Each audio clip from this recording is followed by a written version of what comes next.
Good morning. আশা করি সবাই খুব ভালো আছেন। সো আরও একটি ভিডিও, কিছু জিনিস শেয়ার করা। এত বছর ধরে বিআইএমসি অনেক সাকসেসফুল স্টুডেন্টস তৈরি করেছে, অনেক স্টুডেন্টস বিআইএমসি থেকে সফল হয়েছে, বাট প্রচার কোনোদিনই সেভাবে করা হয়নি।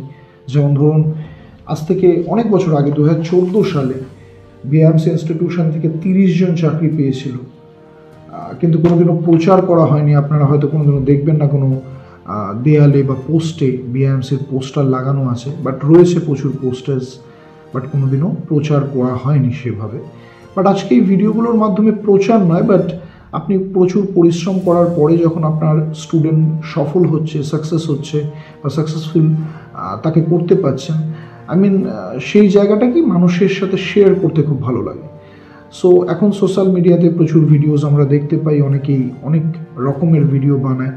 সো আমার মনে হয় যে আমার পরিশ্রমের যে ফল, যে আজকে আমি একটি জিরো লেভেল স্টুডেন্টকে যেভাবে তৈরি করে সফল করছি, সেগুলো আপনাদের সাথে শেয়ার করার কিছুই নয়। সো যাই হোক, সেক্ষেত্রে আমার এক খুব চেনা পরিচিত দাদার ছেলে, তার দায়িত্ব আমার উপরে এসে পড়ে আজ থেকে 1-1.5 বছর আগে। খুবই চেনা পরিচিত বলতে আমার পাশেই থাকে। আর সবচেয়ে বড় ব্যাপারটা কি, যেটা চ্যালেঞ্জ আপনার কাছে, আপনার চেনা পরিচিত, এর আগেও আমি বলেছি, আপনার চেনা পরিচিত মানুষ যখন আপনাকে কোনো দায়িত্ব নিতে বলে, কতটা ভরসা বিশ্বাস করে সে আপনাকে দায়িত্ব দিচ্ছে, আর সেই দায়িত্বটা যদি আপনি পালন করতে না পারেন, তাহলে সেই মানুষটার কাছে আপনার মান সম্মান নষ্ট হওয়ার একটা বিরাট চান্স থাকে, রাইট? সো নির্মল দা এবং আমার খুবই নিজের দাদার মতন, এবং তার ছেলে তার সন্তানকে আমার উপরে পুরোপুরি ছেড়ে দেয়, তার দায়িত্ব আমার উপরে চাপিয়ে দেয়, তার জীবনে সে কী করবে, তার ক্যারিয়ার, তার লাইফ। সো সেটাও আমার কাছে একটা চ্যালেঞ্জের মতনই ছিল এবং আমি সেটা গ্রহণ করেছিলাম। সো দিব্যেন্দু দাস, আজকে ওর পরিবর্তন দেখলে খুব ভালো লাগে, বিকজ সবচেয়ে বড় কথা হচ্ছে, আপনার কাছে একটি স্টুডেন্ট এসছে, সে হয়তো কিছু জানে না, ইংলিশ কমিউনিকেশন বলুন, কম্পিউটার্স বলুন, সফট স্কিলস বলুন, জব ট্রেনিং বলুন, ইন্টারভিউ ট্রেনিং বলুন, সবই করানো হচ্ছে সিলেবাস ওয়াইজ, ওকে। কিন্তু সবচেয়ে বড় যে জিনিসটা স্যাটিসফাইং বা বলতে পারেন একটা সন্তুষ্টের জায়গা, সবচেয়ে বেশি আনন্দের জায়গা যেটা, সেটা হচ্ছে আপনি একটি স্টুডেন্টের চিন্তাধারাকে যখন বদলে দিচ্ছেন। দেখুন, আজকে সে কোন কোম্পানিতে চাকরি করছে, কত টাকা স্যালারি পাচ্ছে, এগুলো বলাই যায়, কিন্তু সবচেয়ে বড় কথা হচ্ছে, এটার থেকেও বড় জিনিস হচ্ছে তার চিন্তাধারা কতটা পরিবর্তন হয়েছে। যখন নির্মলদার ওয়াইফ দিদি আমার কাছে নিয়ে আসে দিব্যেন্দুকে, সো ও একদম ছোট বাচ্চার মতন ছিল, ইম্যাচিওর্ড একটি বাচ্চা বলা যায়।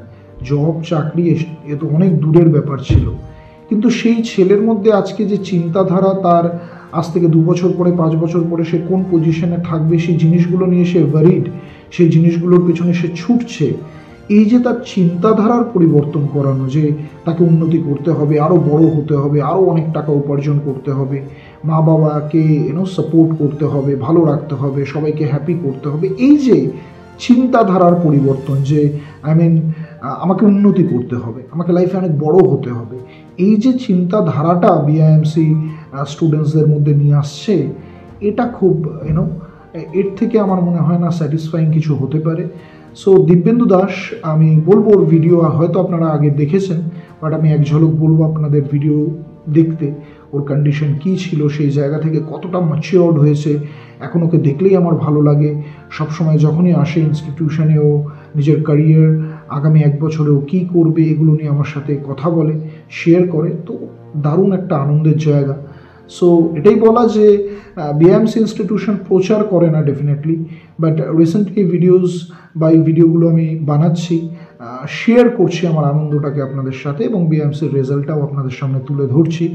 সো এটাই বলা, যে সকল স্টুডেন্টস একদম পিছিয়ে রয়েছে এবং যারা কিছু দিশাহারা হয়ে যাচ্ছে বা হয়তো রাস্তাই খুঁজে পাচ্ছে না কী করবে, তার জন্য ডেফিনেটলি বিআইএমসি ইনস্টিটিউশন রয়েছে, এবং এত স্টুডেন্টস বিআইএমসি থেকে সফল হয়েছে এত বছরে, আশা করি আগামী দিনেও সেটা হবে। So thank you very much, সবাই ভালো থাকবেন, টেক কেয়ার।